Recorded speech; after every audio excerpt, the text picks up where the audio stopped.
Hello, nerds, and welcome. We are Crossing the Nerdverse, bringing you yet another episode. Thanks for joining us this week. We missed you last go round. We will be discussing gaming spaces. So, she sheds, game rooms, man caves, reappropriated garages, whatever you're using. Whatever you got. But first, the hey, how are yas? We're going to start with Clark. Pressure's on. How was your week? It's long, and it's only Thursday. It's been a lot of long hours at work, a lot of 7 a.m.s to 10 p.m.s. We're finishing up forecast, so it's always like this is the Super Bowl for finance. So it's been a lot of fun getting some decisions going through on Marathon, so it's really fun to see that game progressing. And then just constantly being bullied by my cats. Just never ending. Yeah, they're toxic. They're like toxic, apathetic roommates. It's truly just like they're so mean to me, and then they're cute, and I love them immensely. It's a very interesting relationship. Yeah, it's kind of like gamers' relationship with the game Ark, where it's like, why are you always mean to me? This one nice thing did happen, though. Welcome back. I feel like it's the same with my DM, where I'm just like, stop bullying me, and then I roll a 20, and I'm like, yay! I'm the best ever. As my paladin has to pull her sword out of the crate, I just chucked it in from my my one. I was like, critical fail. Stop bullying me with my own dice. Bullied by the TM, bullied by the dice, bullied by the cat. Everybody's picking on poor Clark. Just bully. Eric, how was your week? That's not too bad. Just average week, I guess. I didn't do too much. Saw you working on the merch shop earlier. Yeah, so some t-shirts, and then just trying to interact on social media groups. I didn't actually work much this week, so I was able to do a lot of that. Trying to think. I ran a couple times. Definitely slow. Running like 10-minute mile paces over like 4 or 5 miles. You're so fast. It's not good. I'm down to 12s, man. Fastest man in the world. Please tell me when you run, you're like, I'm fast as fuck, boy. Actually, I started doing like Goggins, and I'm like, you don't know me, son, when I get tired and I'm running. So yeah, people look at me weird. It's all right. They don't know me. But yeah, that's it. I constantly have been trying to remind myself that I'm not in my 20s anymore. So I've been going back to boxing pretty regularly, and yeah, those guys can run at a higher motor than I can. Been wearing me out. Ryan, I just think that I haven't ran in a long time. You're good. I just keep thinking that though. I just haven't ran in years, so I'll be all right. I'll get back to like 7.5 minute miles, 8-minute miles. God bless you if you could do it. I've never been that fast. I was at the tail end of my military career. I got to about high 7s, low 8s. Yeah, I think the fastest I ever got to was about 8-minute miles. I think once I ran below 8-minute miles and ended up just feeling like absolute ass for the rest of the day. So Ryan, how was your week? Probably less cardio, I think. A little. I'm actually looking forward to winter. You get half a foot of snow or so on the ground and people stop expecting you to run. And so looking forward to that. Now this week's been all spaceships for me. I made 2 decisions. Firstly is I finally got to play some Starfield. Was very excited about that. I had to work it through on cloud gaming to get it to work on my Xbox, but it's fine. And I've been very much enjoying that. And I introduced both of my daughters to No Man's Sky, and I'm teaching them how to play No Man's Sky. And so it's going really, really well. Been nothing but spaceships and outer space talk all week long for me. Yeah, I booted up Starfield once. I haven't really dug my teeth into it like too much, but it ran very smooth on cloud gaming, surprisingly. I had very few hiccups.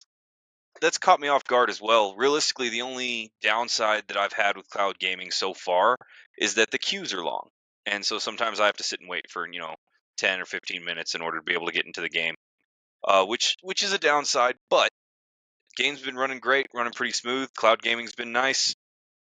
Yeah, zero complaints. All right.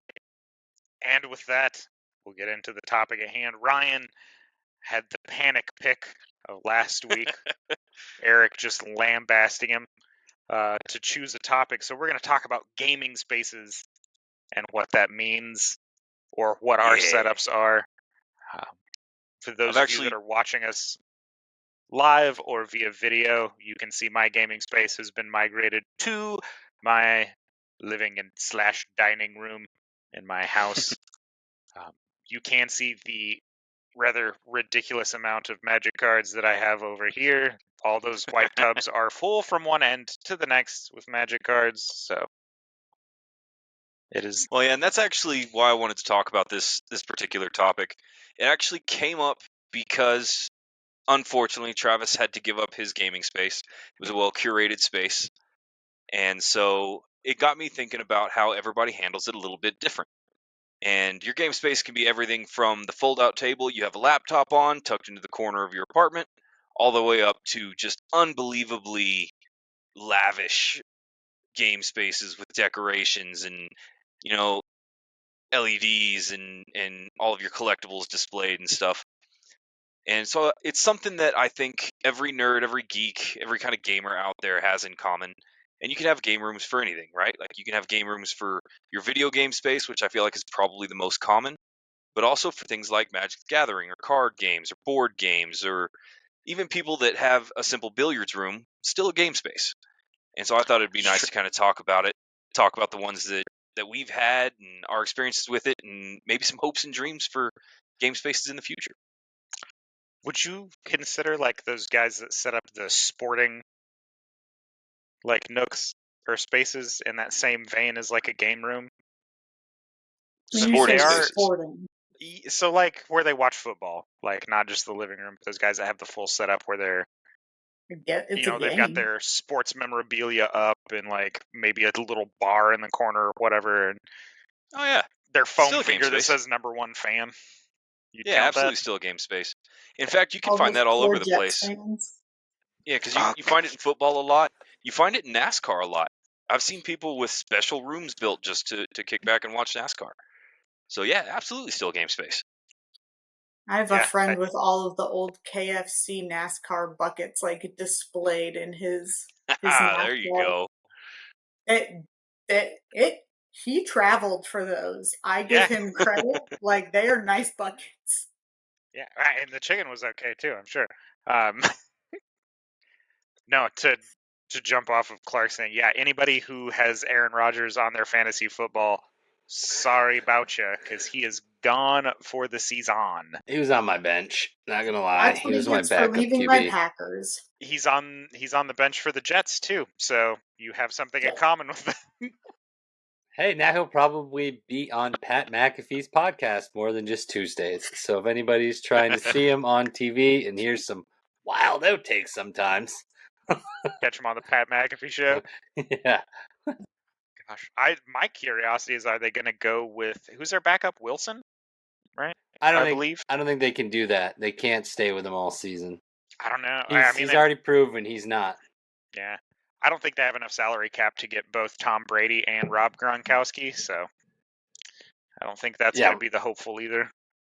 Dude, if Brady signed with them, that would be the single greatest sports thing ever. It really definitely would. Be in the news. But we're off topic on Nerdverse. I could get distracted by the foosballs and making fun of Aaron Rodgers. It's that time of year. Yeah, it's that time of year. Everybody's into that right now. Everybody's playing the sports balls. But no, I would absolutely consider those sport kind of nooks, game spaces. I've met a lot of people that spent a lot of time and a lot of money to curate a specific space that they can have on their own to kick back and watch the Sunday game, right? And so I think a good way to kind of start us off here, all of us have gaming spaces and have had multiple different types of gaming spaces. In fact, Travis, Eric, both of you guys were in the military and still managed to get some time in order to pull off card games or to get some internet time or whatever. So let's start at the bottom of the barrel. We'll go around. What has been your... Because nobody starts at the top, right? Well, Oh, I few thought you were start at the calling top. them bottom of the barrel, and I was I like, know. To be I was fair, going to say, what's Eric wasn't even going to argue. He was just like, "Yeah, no, I'm shitty." Yeah, Like, I don't I was have a like, good I gaming played the space barrel anymore. one time. But what I'm would in you my consider... 30s, nothing. What would you consider your personal worst gaming space that you've ever had? Dude, I'll I let had a Eric- chew in Iraq, and I had like a corner of it. you And I had, bougie like- fuck! You had a hard stand? We had like one of those like I don't even remember, like like those shit trailers, the small ones. Yeah, but There's they can 3 of they us stack crammed 'em. in there, and like we ran, what was it? Cat 5 cords through like Yep. the entire place, and had like this super small, like I don't even know what size TV. I don't even know if they make them that small. I think I have a cell phone bigger than what that TV was. Playing original Halo, just like that's Yeah, probably on the your- worst gaming space I ever had. I'm gonna go with mostly On your- because it usually smelled, and you Yeah, I fought mean, rats. yeah, I believe that. Like rats. Yeah, Oh, my gosh. my least one sounds really bougie now. So so speaking of rats, worst encounter I ever had with a rat was during a gaming session when I was in Guam, and one of those gigantic jungle rats fell through the top of our barracks ceiling, and I had to give it my battle shout. Sounds a lot like a very high-pitched scream, but it's not. There's some subtle differences that I'm not going to explain right now, but a rat the size of a rather large house cat was loose in my barracks room for about 5 minutes during the middle of a tropical storm. And that's where I learned that I can survive a pretty severe heart attack. Terrifying. Huge rat. Anyway, worst I had was probably... So we violated some serious electrical laws for this one, I'm fairly certain, but we hardwired into the battery one of those portable gaming boxes that had, like, you strapped your Xbox to the inside of it, and like the lid was the screen. And we would take that out to the field, usually just to watch movies on nights where it was like super slow. But that's been the worst like gaming setup I think I've ever really had, because it was just outside and like you couldn't turn the volume up because you'd get in trouble. Yeah. You also weren't supposed to be wiring stuff onto the batteries for the truck either. But we did anyway. So that was our worst like gaming setup, and it was the first time we did that was what we called Snowpocalypse in like 2012. So like original Xbox with the little fold up briefcase style screen, I guess, in like 4-degree temperatures was not super fun. It got so cold that the Xbox would shut off. Like, I've never had one underperform because it was cold. I've had them overheat and shut off, but I've never once been the Xbox was just like, nah, man, it's cold, motherfucker. Like, I'm out. So those have been my worst. I think mine was in college.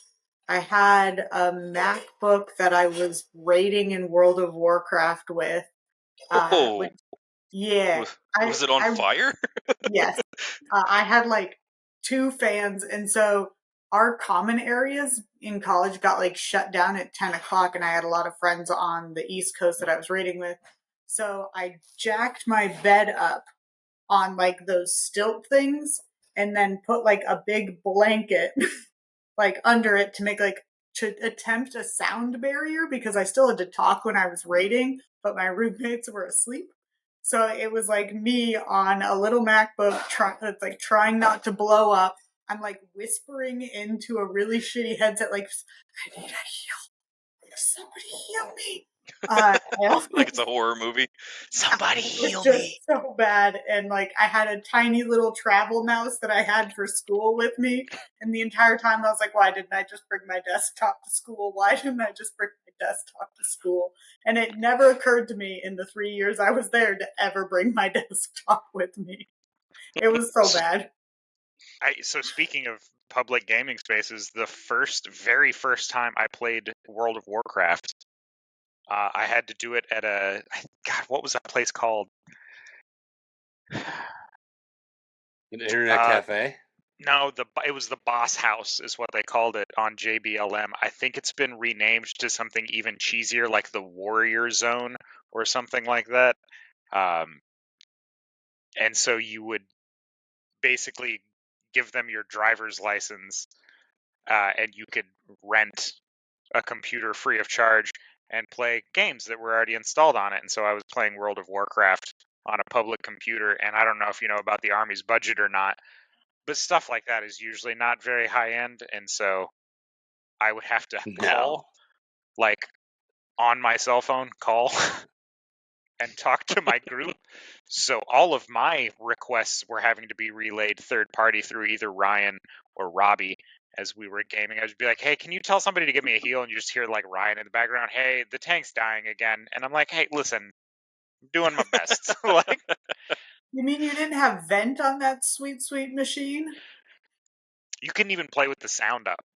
I didn't know World of Warcraft had sound effects for like a year. I'm just kidding. I knew it had sound effects. I just wasn't allowed to turn the volume up. I did not know there was a story. That's still... So I chewed long and hard on this one, thinking about, the ups and downs that we've had with gaming spaces and the different kind of gaming spaces that we've used before. And there is kind of a big difference in my mind. So I guess I'm going to call the ones I want to talk about honorable mentions, because setting up a game space to use for video games or for your PC or that kind of thing comes with a different set of limitations than setting up one for, say, D&D. Because there was a very long stretch for several months where we did not have a viable place to play D&D when I was in high school. And so what I did, I used to drive around this 87 Dodge farm truck all over the place whenever it did decide to drive. And so I loaded up an empty PVC spool and a bunch of 5-gallon buckets into the bed of this truck. And we would, Travis remembers, we would roll this out onto any parking lot or space that we could find that had a light, a street light or a building light or whatever, so that we could play D&D. And so we'd have 5 or 6 of us out there sitting on 5-gallon buckets on a wooden, PVC line spool, irrigation line spool. I would love to have been the cop who got called to you guys in the parking lot and be like, hey, what are you up to? And you're like, roll for initiative. Oh, we got approached all the time. People were, because we set up wherever we could, right? Church parking lots, dirt lots, just anywhere that we could. And we had a few times where they would roll up and be like, are y'all just sitting here? It'd be better if you were doing drugs. That'd be less weird. Weird. Like the cops at our teachers would be like, hey, like they would always start at the hey, you're not doing anything illegal, but like, the fuck are you doing? Right, exactly. People and then out. we would tell him, we were like Dungeons and Dragons, and he's like, oh, you're nerds, and they would leave right away. Like they just zero suspicion after that. They were like dorks, and like they would just go. So yeah, we did that a couple times, and of course we did the whole gambit of, we try to use the public spaces. And so there was a park back home, it was called JC Park, that we'd go out, and they had concrete picnic tables that we tried to play on. But the wind was so bad that like, truth be told, sitting on the buckets, using the spool, all that kind of stuff, that didn't bother me. It was the wind, just killed me. It was always windy. The wind was not the worst part. 120 degrees in the middle of the day was the worst part. Like, there was just no escaping that oppressive heat. Yeah, it's 101 at 11:30 at night. Like, yeah, it's gnarly. Honestly, the funniest one, we actually played in a private hangar. One of our friends' dads had a private air hangar. We played in there for probably 7-8 sessions before his dad was kind enough to tell us that they did, in fact, have fans and a cold air blower that we could turn on while we were in there. Mm-hmm. So the first 6 sessions of that particular summer was like, damn, it's hot in here and musty and full of dirt. And then finally our buddy's dad came out and he was just like, why haven't you guys turned the fan on? We're like, fan? Say that word again? No, and so here's the best part about the hangar. Whenever we were playing, because we played D&D in the hangar for a long time. It actually got to the point where our buddy's dad wheeled in it was like a fifth wheel, kind of, like a camper for us to use. But the kicker would be is we were in high school. We'd play D&D, and so we're in this game space, which is it. I look back on it fondly. I actually don't consider that a bad game space. It had some drawbacks, especially in the summertime, because again, back home's 120 degrees in June, and it's pretty bad. But the worst part about it is we would sit up and we would game till 5 o'clock in the morning, and then shut down and be like, okay, everybody get a couple hours. We'll keep it up tomorrow. And then around 5:45 in the morning, he had to go out and start doing the crop dusting. And so you got woke up 45 minutes later with a dual prop plane getting fired up 10 feet away from your camper. And yeah, that was. The seating in the camper was not ideal either, because there was that was one pretty bad. table, and like the DM's stuff took up the whole like tiny like 2x2 table, and then everyone else had to sit in a line. So like the table and the kitchen stuff was like at one side, and then everybody literally was just staged. So it was like kitchen, and then like a little seating area, and then like we had one dude that had to play off of the toilet with the door open because that was the only with the other door chair. And then at the very end was like the bed, and so we'd have like 4 people sitting cross-legged on there, and Ryan would have to shout down there. He'd be like, "Roll for initiative!" That was a 8! wild Like- game space. And we had our full gamut of D&D spots that were pretty normal, right? Like we had Yeah. coffee table, kitchen table, game Yeah. spaces.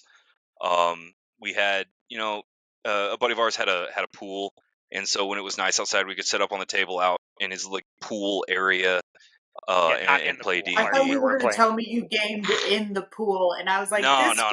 is top tier. To be fair, we discussed that, and then we realized paper wet, not great. Yeah, paper wet. Laminate it. Problem. But see, we were broke and very analog back then because things like we have nowadays just didn't exist for D&D. Yeah. And so those are what I'm going to call the honorable mentions, because I still look back at, like the hangar, I look back on fondly. That was a great space for the time. It was fantastic. We didn't have to worry about being too loud. We could stay up as late as we wanted. Everybody was safe. Everything was shiny. You could say swear words because there was no parents. Yeah. And we've had some really bad ones because rolling out an irrigation spool in a random dirt parking lot, 20 feet away from a Sonic is not a great D&D space. And to be And fair, so it wasn't those- very convenient to get Dr. Pepper because the Sonic was like right there. So Yeah. It's the Those little are what I'm trade-offs. going to call my honorable mention gaming spaces, because as far as video games or anything like that goes, I've also had it where I had one. It was one of those like fold out TV trays, like plastic top, it's got the scissored legs, with my laptop on it, and I didn't have any chairs or furniture, and so I got to choose between cardboard boxes that were full of blankets, or I could use the yoga ball as long as nobody else was using the yoga ball. And so that was my game space for a very long time. I now that you've mentioned this, I would like to also throw one on. When I first moved out to Texas, it was my dad, myself, and I, Con, and everything I could stuff in my little Honda Civic, which included my gaming PC and 2 plastic tubs and 2 camper chairs. So my dad and I posted up and sat around my gaming computer, like on a tub in camper chairs, and played games together, and it was There you the go. and the landlord shut off the gas before transferring it into my name, so I couldn't get somebody out. So it was cold, so we were using my desktop tower to heat the condo. It was so much fun. That's way better than Yes. opening your oven. Yeah. I've done Probably that. cheaper too. All in all. Just I will fire say, up a raid on World of Warcraft to heat up the house. I like that. So we talked I about was the like, worst. let's we're loading up 10 tabs of Chrome and just let it rip. Yeah, just let it go. Let that CPU burn. So we talked about worst. Obviously, at some point we're going to talk about the best gaming setups. I want to ask, what was the most awkward setup that you have ever had? And I want to start with Ooh. Ryan, because Ryan's had to do some very creative. Yeah, I've had to get pretty Engineering. weird with some of that stuff. Most awkward game space. The Manthedral was a little strange because of the way Yeah. that we had to have it set up. So the Manthedral, when I purchased a house, this was many years ago, we ended up with these 2 extra rooms. And so we had kind of a den area that I turned into. We used it to play Warhammer and very large board games like Talisman and that kind of thing. Stuff that required a lot of physical space. A lot of space, and we could just leave it up because nobody ever went in there or used it for anything, so it could just occupy the space. And then we had this add-on on the back of the house that was truly strange. And let me tell you about this house. First off, you need to realize this house had not been updated since the early 70s. And so I had the orange and yellow shag carpeting. I had the glitter spackle roof and the wood paneled walls and I forgot and all about that the glitter stuff. ceiling. Yeah. And this add-on to the back of the house, you can tell that they did well. Like it was built well, but they didn't think about like furnishing it in accordance with the rest of the house. Like there was no decorum, so to speak.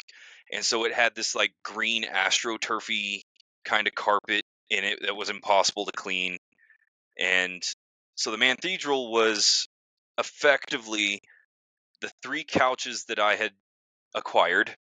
And we wall mounted all of me and my roommates' televisions. And so we just had a wall of TVs all hooked up to Xbox 360s. And we would sit there and try to play games, but my internet wasn't the best, and so it was weird. Now, don't get me wrong, I want to make this very clear. I look back at the Manthedral very, very fondly. I thought it was awesome. Me, Bryce, and Kalen doing the simultaneous run of Mass Effect 1, 2, and 3 nonstop. Those are great memories. But that was a pretty awkward space. The most awkward though. That sounds awkward though, because yeah, it was weird. Well, and technically we had seating for like 16, but we were all like, in early 20s, and so we want to like lounge and stretch on the couches, and yeah, I had that table that Ugly always called the knee breaker or the blood letter or whatever. It was a glass table that you couldn't see, so you always banged your shin against it.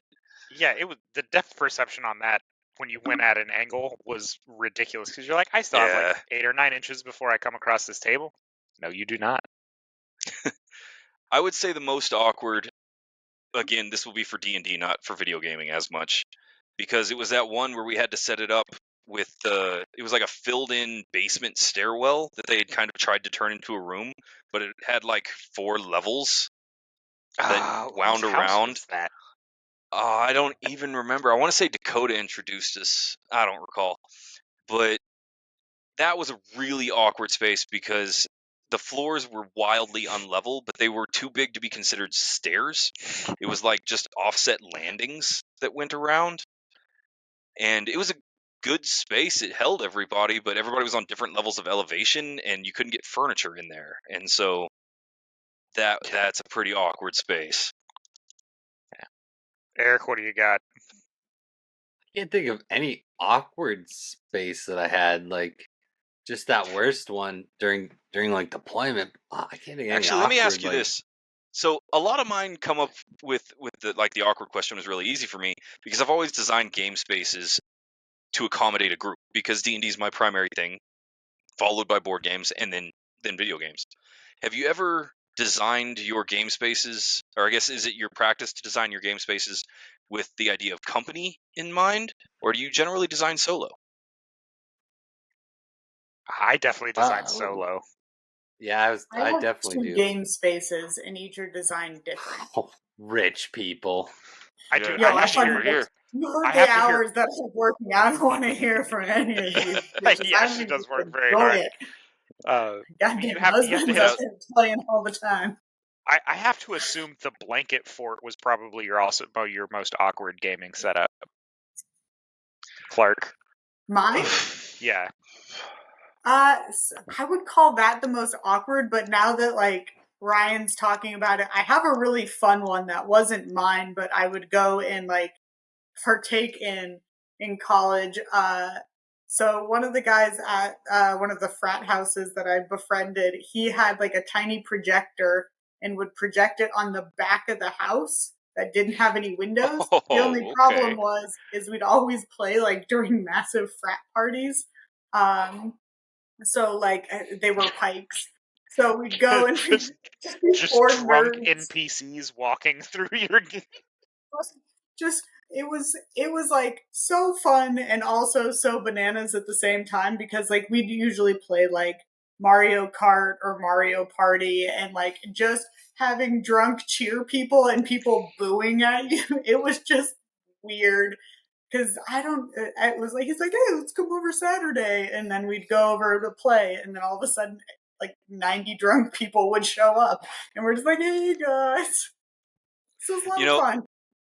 on the subject of the blanket forts when it comes to game spaces, we went up to Denver, Colorado, for Comic-Con one year, and my buddy Bones, he's got a great space. I love his house. He's got a fantastic house. He's got a But dope right, setup. yeah, he's got a great setup. But right in the middle of his primary living space, he had moved everything out and had built this epic blanket fort, like this engineered semi-permanent blanket fort, as kind of like a spot to like watch movies and watch anime and that kind of stuff. And so there's some pillow forts out there that can be really good game spaces. Yeah. Big So, like- solid projector like screen backings, like a good, nice white crisp sheet is really good for a projector. Most. So when I do gaming spaces, when I think of them, usually I think of them more as the solo thing. Solo designer, okay. I do get where you're coming from. Like if you're bigger into the like Warhammer or the like D&D, you probably would build it more for guests. But I've always looked at like I need my action figures need to have space. I got my comic books, all these different things. So like, Yeah. I've never designed it with that because we would just play at like a kitchen table somewhere we played. So we would just like clean off the table and like just fucking play right there. That works didn't great need, like, for a like particular D&D space. or board games or other tabletops. You run into some issues with that when it comes to like Warhammer, because it's a very particular board size. I would almost say if you're like a diehard Warhammer player, especially a play at home, you're going to have a dedicated space designed around having multiple people in that room, just because the board takes up so much space, and then you're going to need space for all of your models because they take up just an inordinate amount. I won't say inordinate amount. Yeah, they need people's. No, but it's a fact though. It actually, I got into a habit for a while where we would go down to Home Depot, and at the time Warhammer was played exclusively on a 6x4 board. Your play area was 6x4. That's not including space to put your books, your rules, your dice, your markers, your all the other accoutrement that you need. And so we would go down to Home Depot and we would buy sheets of 8x4 MDF.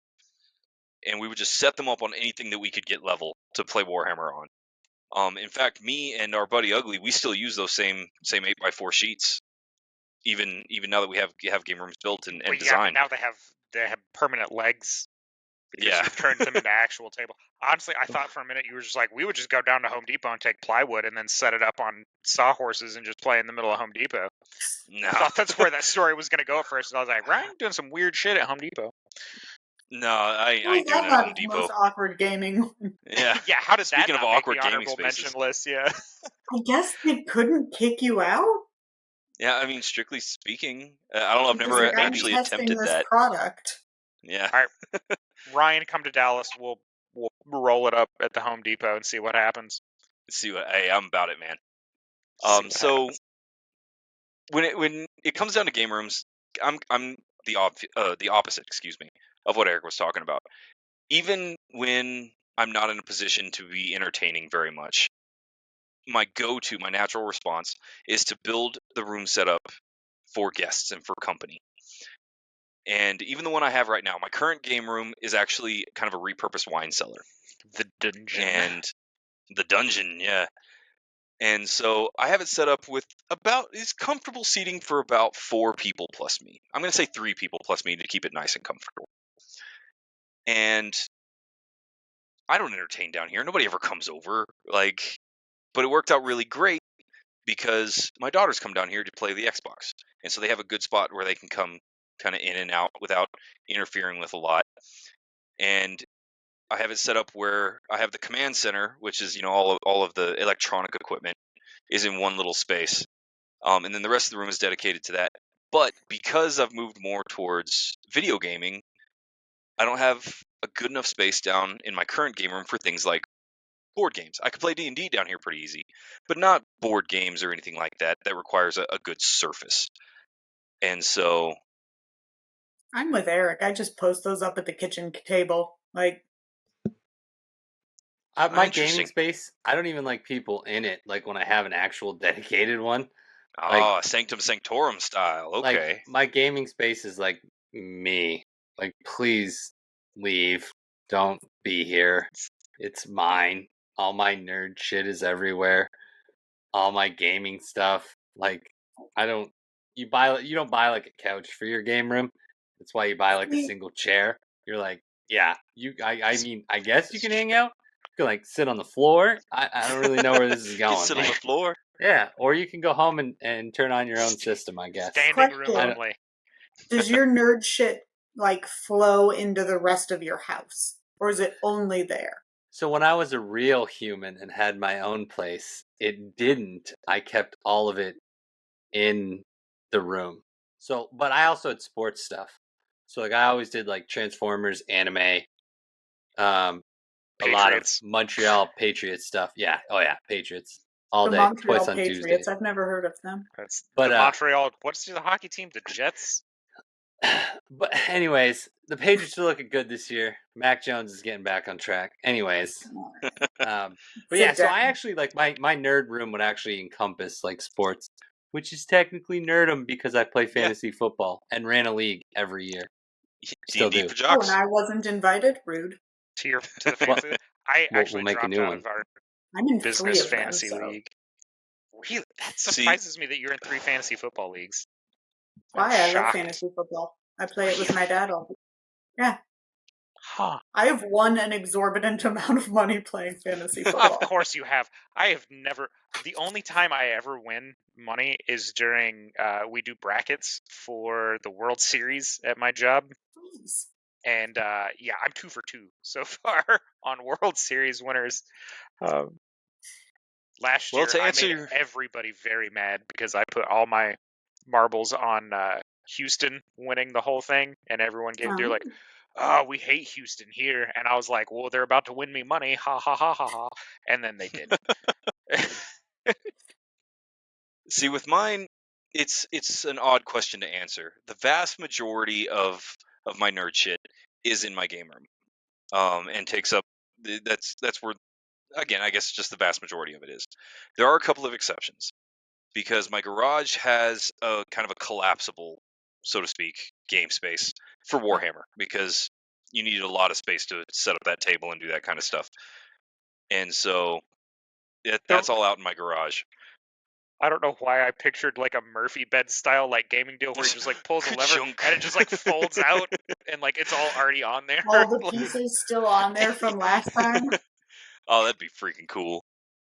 That would be The super rest of the dope. house is very classically decorated, but we have our subtle little like things that come out. So if you start looking at the paintings that we have, for example, my roommate has acquired a lot of classical styled paintings that we have hung up around the house that have been changed to be kind of geeky. And so we have, Van Gogh's Starry Night, but there's a TARDIS in it. And, we have Darth Vader eating the stormtroopers kind of stuff, where it's like reimagined geek versions of classic art. I have an Anya version of Scream in my living room. Oh, Saw that. There you go. Saw Fantastic. that. And a Darth Vader rug. It's very classy. Very nice rug. It's very Darth traditional. Vader. It's very traditional. Darth Vader, yes. You actually see those. I saw those in a lot of medieval castles too. Was the Darth Vader rug? It's like what? Southwest modern or some shit? Some Sure. design? Mine has always, Post-imperial modern? yeah, my stuff's always bled out into the rest of the house.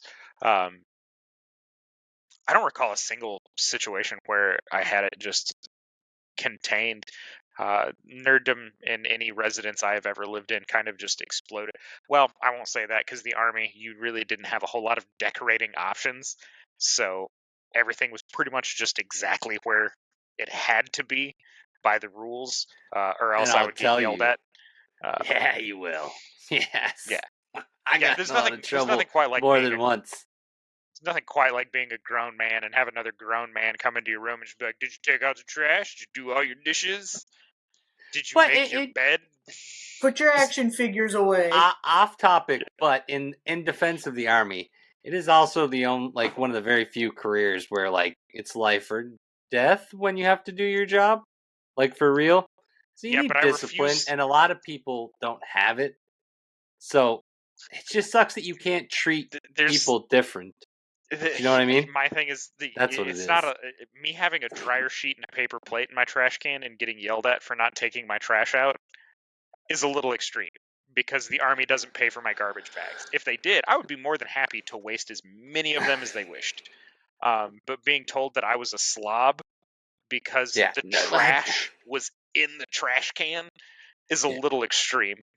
That's why I said, like, I wish they could differentiate, because there was just shit bags, but the problem is if they did that, Yeah. then there'd be, Like, don't get me it's not- wrong, like the guy that hid pizza boxes in his ceiling. Dude, we had a guy that stored like real thing. 100 pizza boxes in a closet. Like, they opened up, like, he locked it thinking they couldn't open it, and they were like, no, we gotta look in, because it was like a standing unit, it wasn't an actual, like, closet. They were like, no, you gotta open that for this inspection. And when he opened it, it was legitimately like 100 Domino's boxes of emptiness and just greasy shit. Oh gosh, yeah. So I forgot to mention my most awkward gaming setup was while I was in the Army. I was in a barracks. They were transitioning us to 2 different buildings, so we had to double up. And so instead of 2 people to a room, it was now 4, and you had to share the desk because there was only 2 desks. And so I was paired up with a friend of mine. Luckily, somebody that I knew and got along with on my side was my bunkmate, and we both had laptops that we were going to game with. Well, we didn't have enough space for both of us to actively use a mouse, so I was having to use the little rubber nubbin in the middle of the keyboard.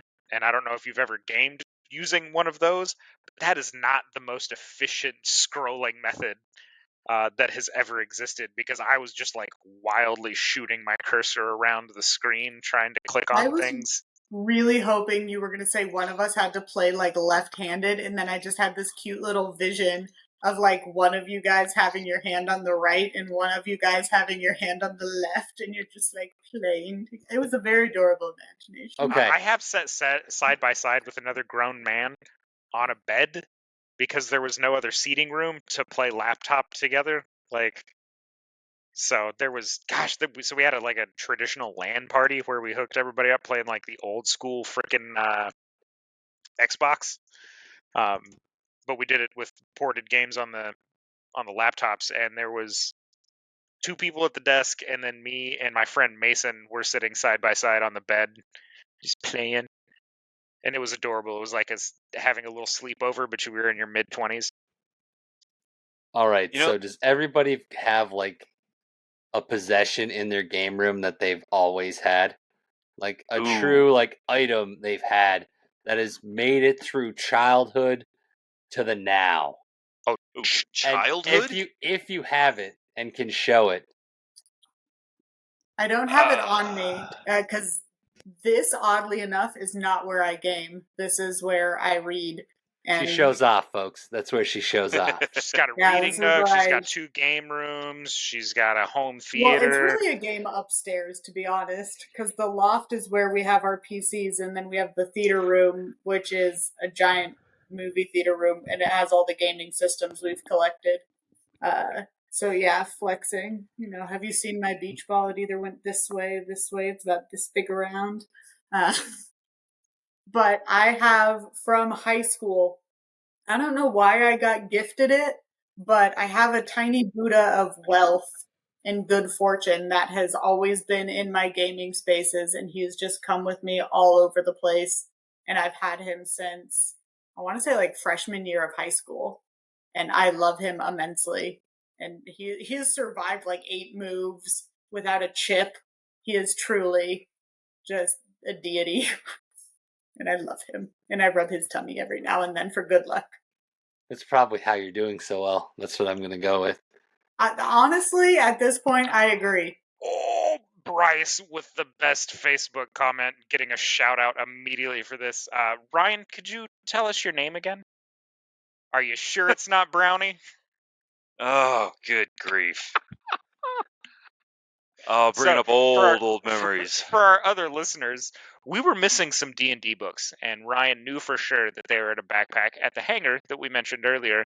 And so myself, Bryce, who brings it up, and Ryan made a special trip out to the hangar to go looking for them, and we're digging through this place. And eventually we find said backpack, and Ryan is looking through it, and he's like, yeah, this book's here, and this book's here. He's like, he's still just rummaging through this backpack as he's scolding us. And he was just like, you guys didn't believe me. I told you it was here. I knew what I was talking about, but nobody ever listens to me because my name's Brian Brownie, because he found one of the like little packaged Little Debbie brownies. And so, yeah, Ryan's nickname for a considerable amount of time became Ryan years. Brownie. There are still blackjack dealers, I guarantee you, that would know me by that name. Like, That was also good. oh, man. That was the best $2 I ever spent, was getting that blackjack dealer to call you Brownie. Eric, are those your little Those look like trophies? traditional Transformers, like old schools. So my uncle, who is a great uncle, kind of let me take some of his toys when I was a kid. And I unfortunately lost some of them. I don't know if he actually let me take them, by the way. I think I acquired them. Anyways, but I've had these two particular ones since probably I was like maybe 5. And they have made it through. Like, you can't even transform. Like, you could still transform. It's just a pain. Because he's supposed to have a little piece that goes in here to help him transform, which I have lost. But yeah, these things have made it through 33 years of my life, I would say. They go everywhere. The one piece of like nerd memorabilia that I've kept since childhood and not gotten rid of, I have this probably foot to foot and a half foot tall Raphael from the Teenage Mutant Ninja Turtles that has like the size and everything, like, and he moves and stuff. I have had him since childhood. He's currently not out on display. He is packed away and stored in his little protected case because I will never, ever, ever be rid of Raphael.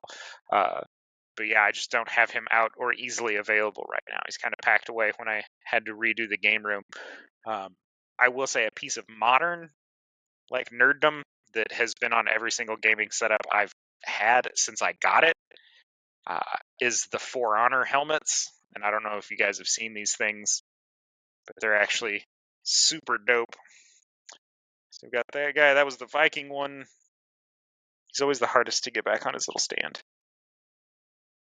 And then the knight with his closable visor.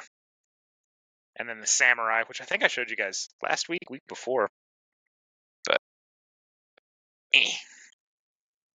yeah.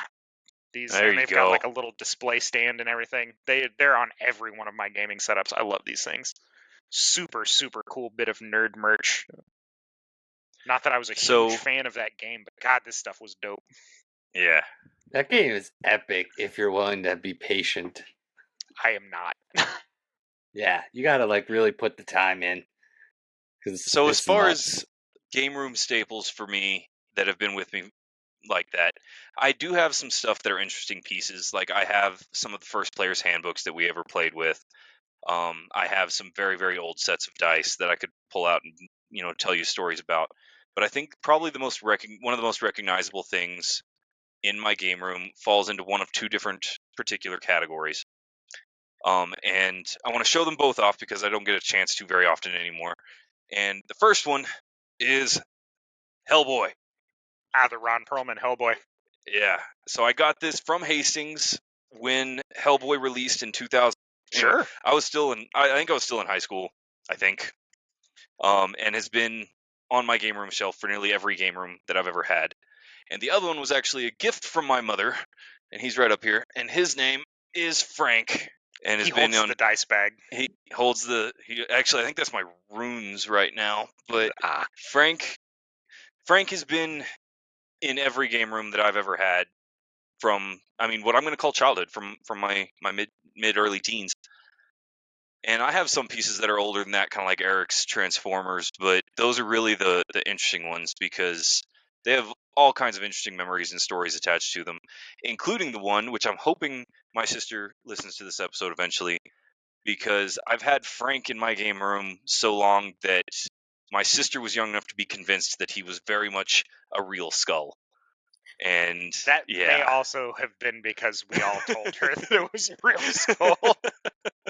Technically, it is a real fake skull. Yeah, It's It is a a real very- replica yeah. skull. Yeah. And just the fact that Hellboy came from Hastings. Bryce is right. He just commented it on our Facebook. Kind of dates it. It dates all of us involved.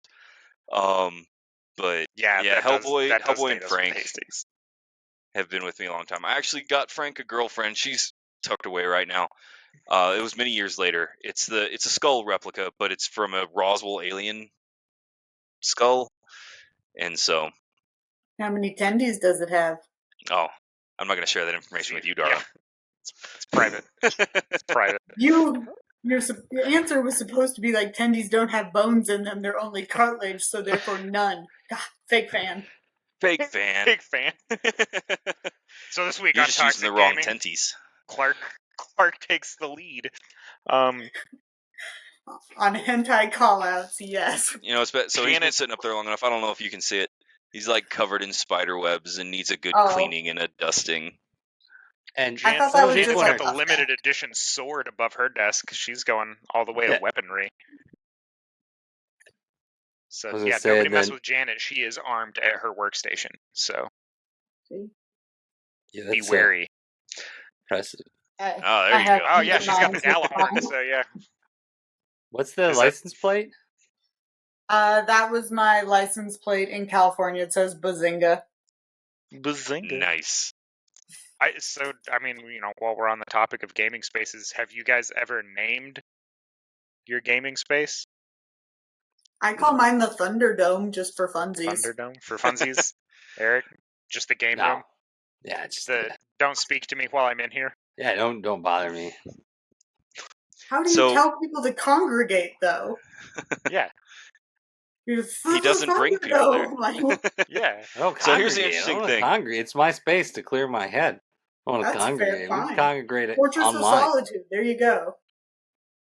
So I mean- many years ago, I was living with a roommate, and we had all kind of pooled our resources together to get this house. We actually called the house Plus Dog, because when we went to go view it, there was a dog in the backyard, so it was House Plus Dog. And we checked it out. It was a good house, a good neighborhood, yada yada yada. So we ended up renting it, and there was a slew of us living there, doing it, traditional millennial style, where we had three groups of people all Yeah, splitting the rent. 13 people in the house. Yeah. And my game room in that, the game space in that, was this tiled back room from what used to be a garage converted into a laundry room and that kind of thing. And so everything was this really hard tile that went all the way up the walls, all over the floors. And it was a great gaming space 80% of the time. Whenever we were doing laundry, or anybody in the house was doing laundry, which with as many of us living there, as you can imagine, happened quite a lot, there wasn't great ventilation and the acoustics were insane.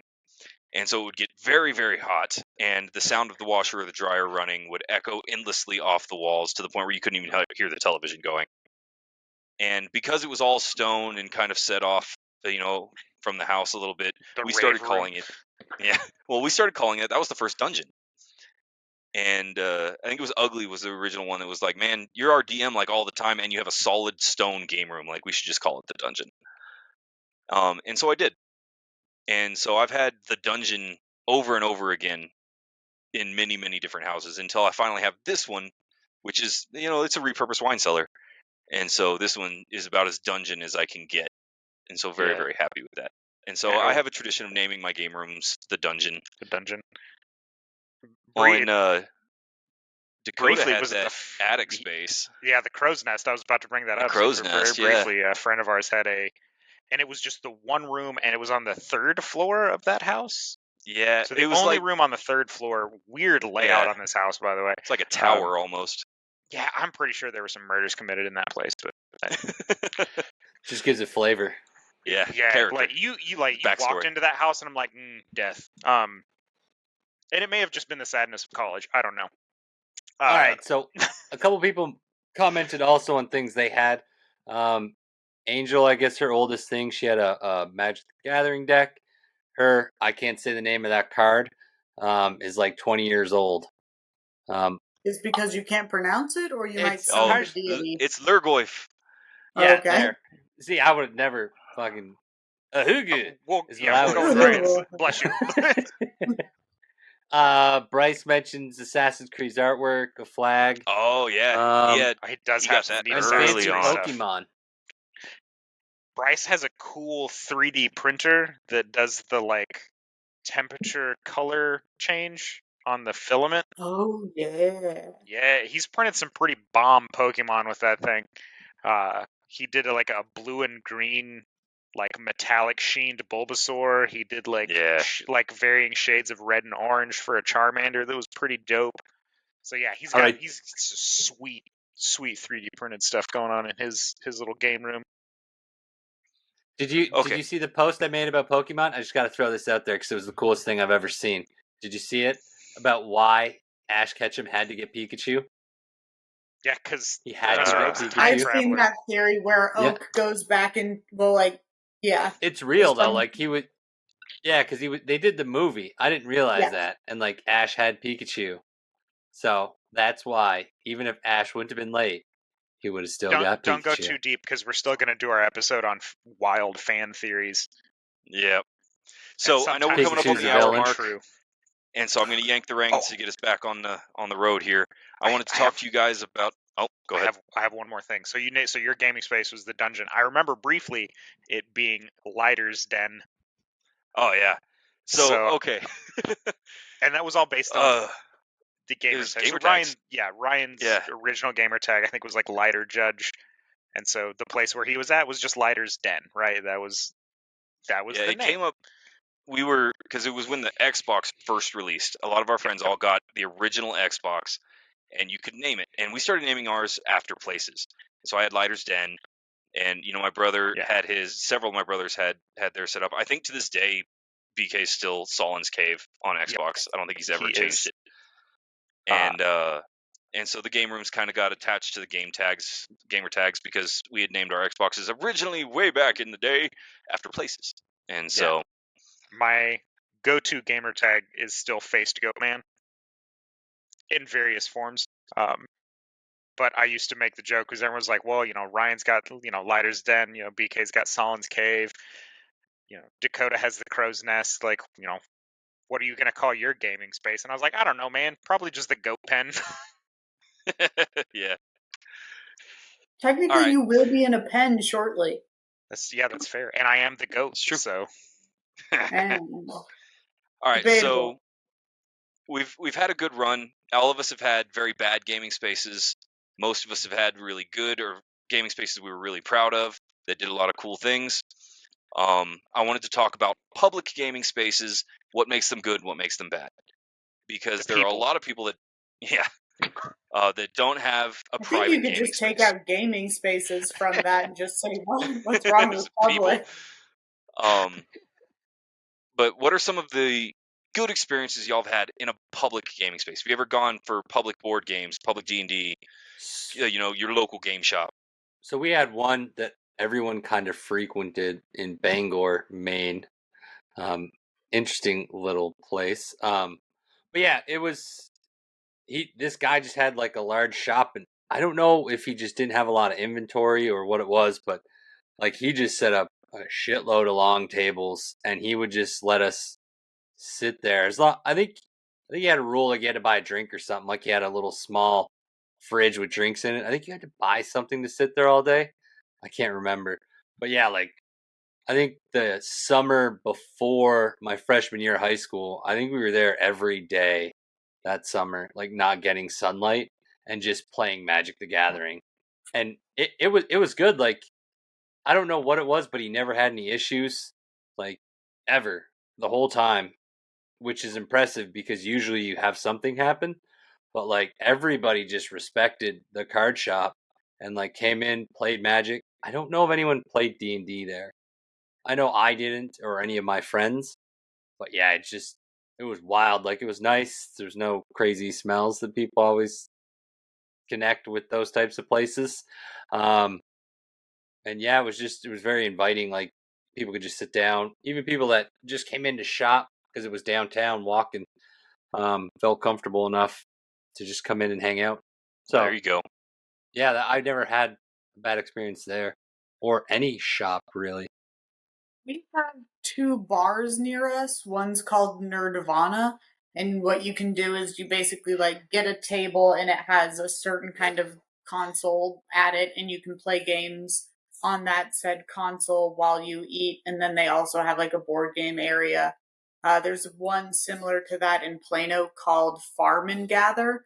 Yep. Yeah, it's like farming XP and gather. It's very cute. Yeah. Same concept. They have Magic Mondays. So those have been fun. I don't necessarily like board games in that space, only because it's like I don't like to eat while I have board games because then you're touching all the pieces with your dirty, grubby hands. Yeah. But like back in my childhood, in Santa Clarita on Lyons Avenue, right behind the Rite Aid and like a Box City, there was like the only comic book store, like geeky store in town. And my cousins and I always used to go on Saturday for Pokemon Day in elementary school and junior high, and the owner was awesome. You bought like a deck of cards or like a little pack of cards for maybe like $5, and then you could just sit there and play and trade all day, and it was so much fun. And he was super knowledgeable and would not let us young kids just trade away super rare and expensive cards because we wanted somebody else's like cute card. Like, my cousin just wanted to collect every water type Pokemon. He didn't care if he gave you a shiny Charizard if he got like a water type that he did not have. And the guy stopped him so many times. He's like, okay, kid, no. This is like a $200 card that I cannot let you just give away for a Squirtle. So that was really Poliwag. fun. Yeah. It was just kind of like, David, no. So, as far as public gaming spaces, I went to a place in Seattle, or near Seattle, I should say. Actually, no, near Portland. My apologies. And for the life of me, I'm drawing a blank on its name. I'll have to look it up and post it in our Facebook page when I remember it. But it was one of those ones where you could go in and order food. You could rent board games off the wall. You would just go in and be like, hey, table for 4, that board game. You'd order your food, you'd play your board game or whatever. Had a full service bar, so you could get like drinks and stuff like that, and it was super cool. They also had an area that was for like kids, where they had like children's board games and stuff where you could sit down and kind of game, and that was pretty dope. I have to give a very special shout out to my favorite place that I have ever played with. Not favorite people. Make that clear before I hurt Ryan's feelings. My favorite place I have ever played Warhammer is a place called the Citadel in Grapevine, and that place is dope. Every time I go there, I send Ryan pictures because it's on his bucket list of places to see in the world. Yeah, I want to get there real bad. They're like, do you want to go see the pyramids? And Ryan's like, eh. They're like, you want to go to the Citadel? He's like, are you paying? Because yeah. I can chip in for gas. Yeah, so the Citadel is like super dope as far as Warhammer goes. My favorite public place I think I've ever played Magic the Gathering was still the high school cafeteria in Artesia, New Mexico. Yeah. Mostly because that's where I did most of my Magic the Gathering playing with anybody that would sit down and play. So that was actually like pretty dope.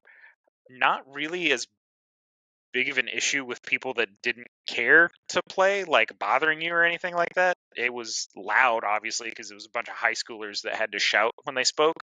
But yeah, it was super, super dope to just sit down at a cafeteria table, those long benches with like 8 to 10 of us playing Magic at the same time. No, that's true. So there used to be a shop, and Bryce is in chat. He was with us for this one. It was called Paradise. and it was the same pun that you get with everyone. It was Pair of dice. Yeah. It's Sounds like Paradise, a adult club. right? But it was this fantastic game That's shop. Paradise Foxies. That's a different place. And This is a crab shed. Anyway, so this shop was set up primarily for board games and for trading cards. They had a whole bunch of stuff, but primarily board games and trading cards. And they had a celebration one year for Pi Day for March 14th for 3/14. Travis dying over here. And you could go in, you could test out games and play different stuff, and it was this really big open public venue. And they provided like 50 different kinds of pie for the occasion. And so we'd go in, we got our slices of pie, and we got to play some different kinds of board games. If I remember correctly, I think we played Imperial Assault for the first time at Pi Day at Paradise. And so as far as public venues go, that was a really, really good experience of mine. Who The doesn't shop like owner was pie? great. Yeah, free pie. It was fantastic. We also, that's right, Bryce just called it out in our Facebook chat again. We picked up a Marvel dice game. was it Dice Masters? Isn't that what that was called? Dice like Marvel Dice Masters, Masters? yes. Something like that? It was something very similar to that. They had a Marvel one, they had a D&D one, they had a DC one. And we spent just an inordinate amount of money. For being broke college kids, we spent an epic amount of money on that goofy game. Yeah, those God, the rules for that game were weird. Yeah, it was weird. But that was a really good public venue. And I did want to bring up public venues because everybody games in their own way. You know, some game rooms are very, very personal and very private. Your sanctum sanctorum. Others are game spaces designed to bring your friends in and bring closer together for things like board games and for D&D. Bryce is holding on hope that the Marvel Dice Masters is going to make a comeback. He says he still has all his stuff. Nice. Bryce, I'm going to give you a shout out. I'm pretty sure you have all of my stuff because I don't think I kept any of mine. So, solid chance that mine's in there with yours. Well, and a lot of people, they don't bother with a game room because they go to their friendly local game shops and game stores and public game spaces. And I think that's awesome. I think looking at that kind of diversity within the Nerdverse in the way that people get to play their games, get to do their things is really, really cool. And one of my favorite things to do is just get on the computer and look at photos or show-offs or showcases for game rooms and game spaces. And I'm it's a big always a fan blast. of hashtag rate my setting. Or rate my Rate my setup. setting. Yeah. Yep. And of course, all of this is to make sure that we give Travis's moment of silence for the loss of his game room. And I hope that a cooler one comes down the line. Everybody remove your taken off hat. Yeah. Clark's not participating. And so it is pretty cool. It's our buddy Ugly. He gave up his personal game space whenever he had kids, and it took him Part of it. quite a few years. But he had this vision of turning his garage into a finished game space, and now he has the War Room, which is a fantastic spot for Warhammer and for his geek stuff. And so it's always fun to see how it changes, how it evolves, and again, it's one of those things that I counted as something very personal, right? I've designed this space according to my tastes and according to my wants and my desires. And so it reflects on yourself. It reflects on your priorities and your values. Yeah, Ugly's new setup is legit. So we talked about our most awkward. We talked about our worst after Ryan called Eric and I the bottom of the barrel. Not going to hold on to that for a while, Ryan. Yeah, that's not going to be ammunition for a while. It's going to end up on a bloody T-shirt, I swear. I'm fine with that. On a Tuesdays is ending up on a T-shirt. So I think I've only bitched about Tuesdays twice in episode. Yeah, y'all get it every week outside of it. But I digress. Best gaming setup you've ever had. We'll start with Clark. What do you got? I think it'd probably be like my current one, because basically all upstairs is a really big landing, and it has my PC setup, my husband's PC setup, and then we have a large open space. So if we want to drop in a table, we can do tabletop games up there and everything like that.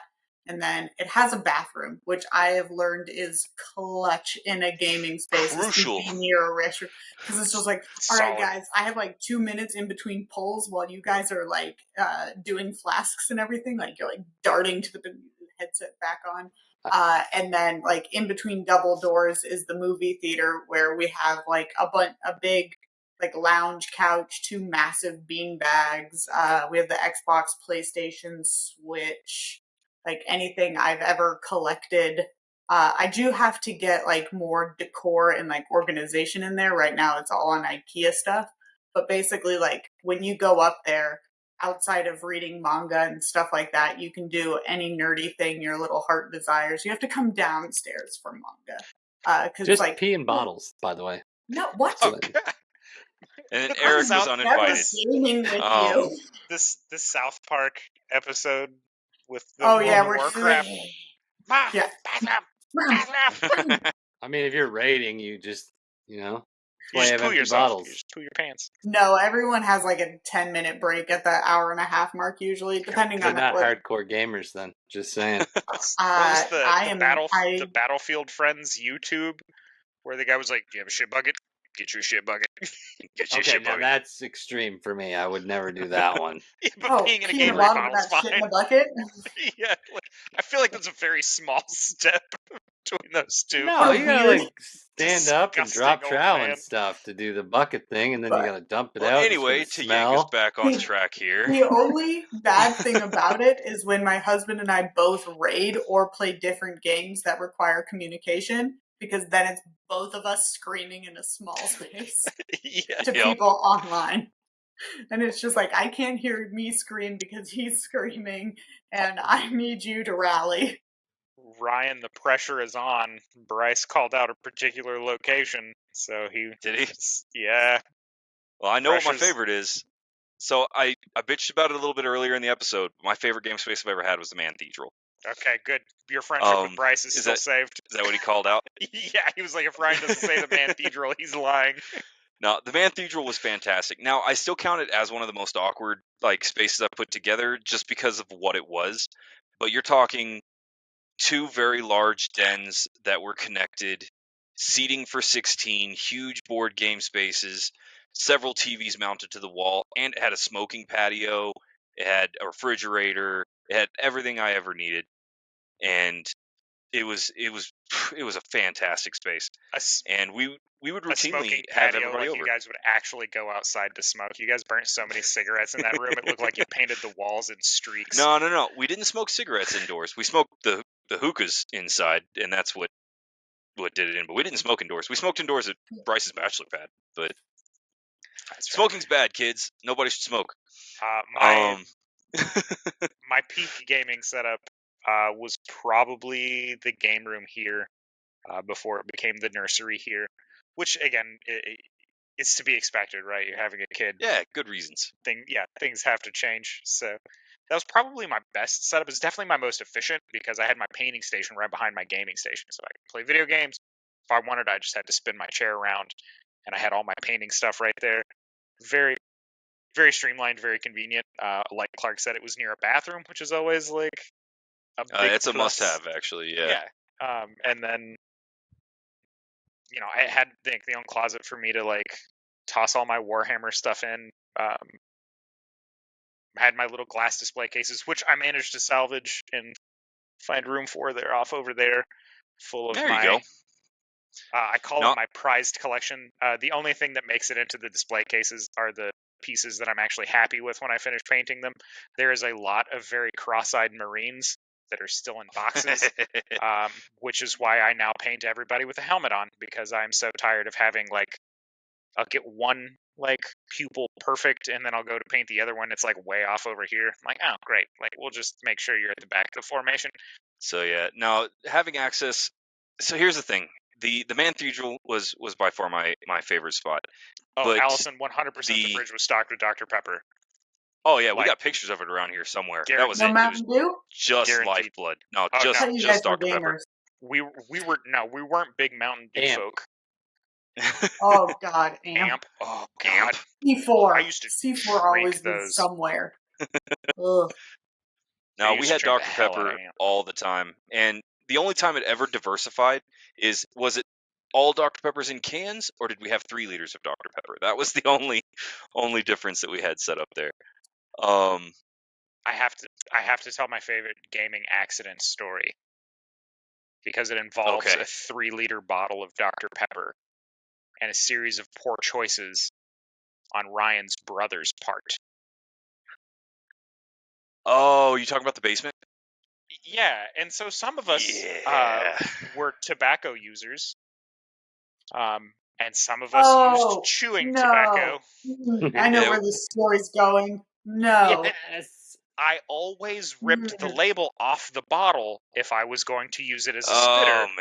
so you could, and that was the sign, right? Label gone means this has tobacco juice in it. Ryan's brother, I won't say which brother. Does he only have one brother? That makes No, it I funny. have Okay. several. Yeah, he has a handful.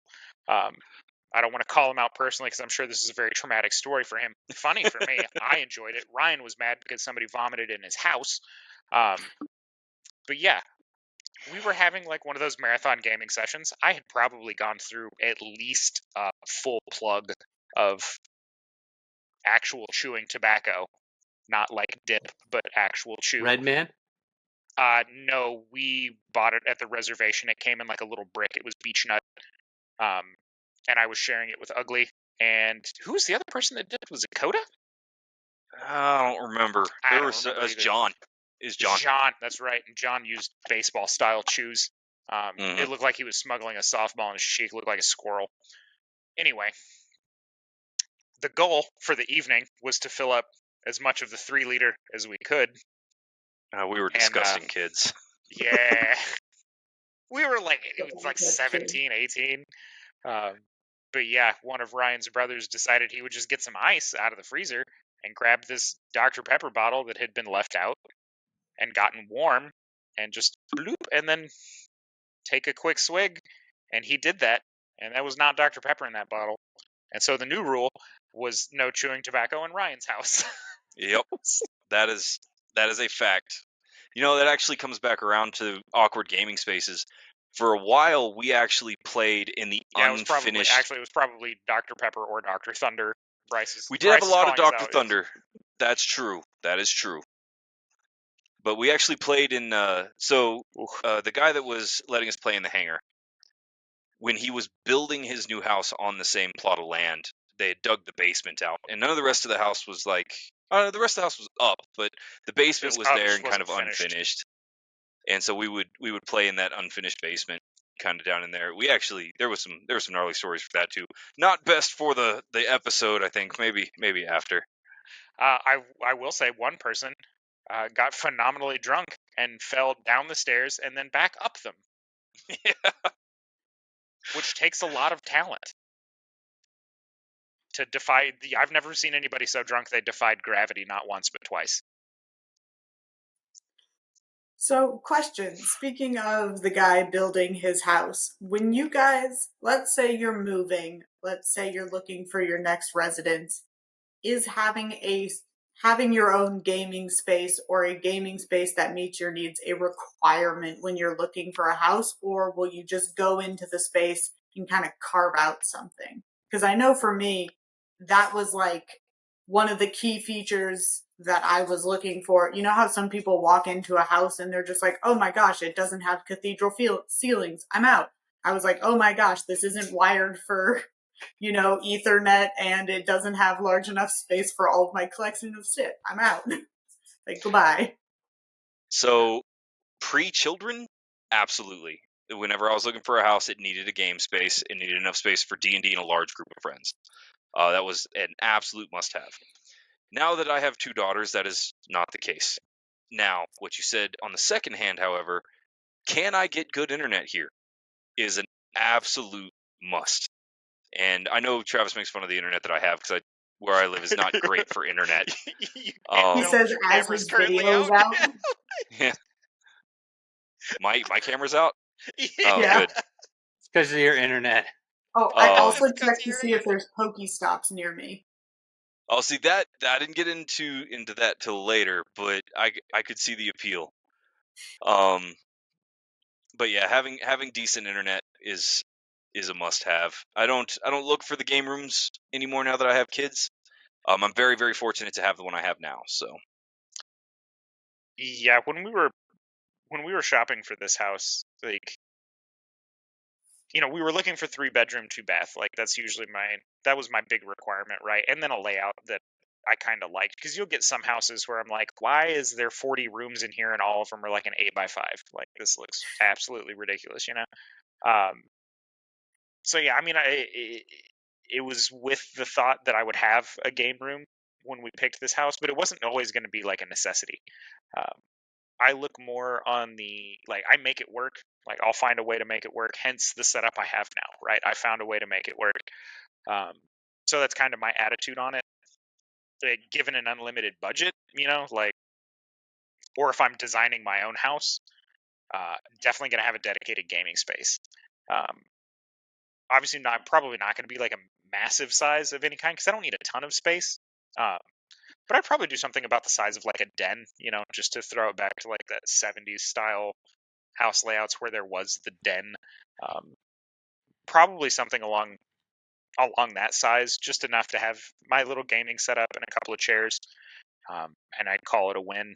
So, all right, guys, we're running a Canada's little bit. never going to allow me to buy a house because we're just going to constantly increase the cost of living to the point of we're just eating each other. So if I move back to America ever, then yes, I will be looking for a home, but I'll be looking for a basement probably. Just because it'd be easier to Trolls I like wouldn't it get the underground. well that you just get. It's got multiple uses on top too, because I could never have a dedicated spot. I know that. It would never work. So yeah, I'd probably look for something like a basement, so that way the kids still got their own rooms and have some kind of personal space. Because them bums don't do laundry. I know they're young, but they could.